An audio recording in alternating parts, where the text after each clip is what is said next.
سنګلاخ د میدان وردګ ولایت جلريز ولسوالۍ تفريحي سیمه چې په ډیری موسمونو کې د داخلي او بهرنیو سیلانیانو کوربوي یا د سیمې ته غځېدلي 2.8 کیلومتره خامه سړک چې ولسونه او سیلانیان له ګڼو ستونزو سره مخ کړي وو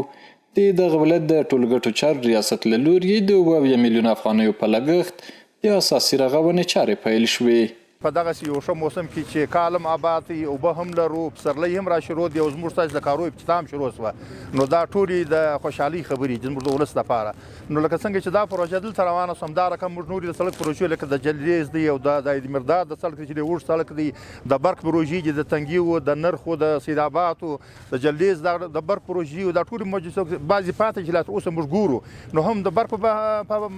بخش کې موږ مختلف پروژې لرو او هم د سړکانو پروژه چې دا د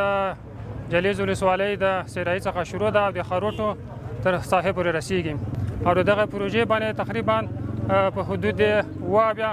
میلیونه افغانۍ لګښت پرې راځي. 9 میاشتې وروسته باید د خلکو لپاره د استفادې پر مخ باندې آماده شي. د یادې سیمې اوسیدونکي د دغه پروژې پلي کېدو ته خوښ دي وایي په دې سره به ورته ګڼې اسانتیاوې رامنځته او ترڅنګ به یې د لا زیاتو سیلانیانو په جلبولو کې مهم رول ولوبوي. قبلا که سرک خامه بود مشکلات زیادی در مردم جلريز بر بار خورده بود از مشکلات رفت آمد موتورها گرفته تا گرد و خاک غبار که تاثیر زیادی بر زراعت و کشتکار مردم داشته.